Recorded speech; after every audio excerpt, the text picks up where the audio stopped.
Sure. He will call on Democrats in Congress to reopen the Department of Homeland Security. It's despicable that they have shut down this agency that is responsible not just for the deportations of murderers and criminals whom none of you, including Democrat politicians, would want living in your communities, but also FEMA, who is on the ground in the Northeast right now, restoring electricity and power for families who have been impacted by the blizzard.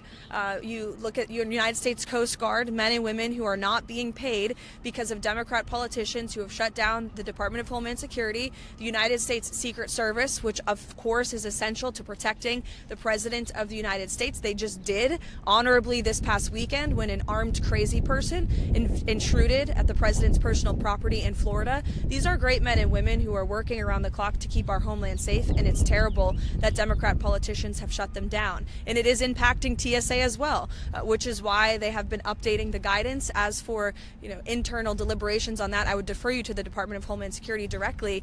But of course, there is going to be an impact at airports when you shut down the department that's responsible for funding TSA agents and providing them their paychecks. And it's an unfortunate consequence, and it's completely avoidable if Democrats do the right thing and get these great men and women paid.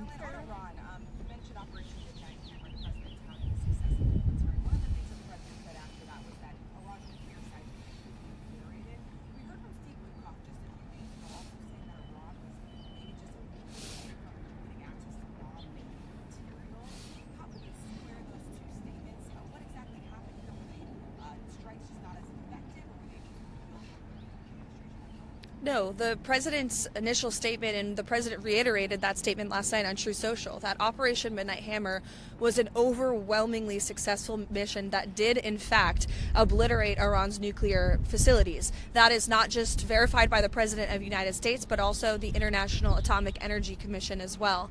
That does not mean that Iran may never try again to establish a nuclear program that could directly threaten the United States and our allies abroad, and that's what the president wants to ensure can never happen again. And just one more note, but with respect to Iran before I run into my morning meeting, President Trump's first option is always diplomacy, but as he has shown, he is willing to use the lethal force of the United States military if necessary. So it's always, the president is always the final decision maker around here. And I've seen a lot of sensationalist reporting over the past day that is just completely untrue. And anyone speculating to the media, hiding behind an anonymous source, pretending to know what President Trump is thinking or a decision he will make with respect to action against Iran has no idea what they're talking about.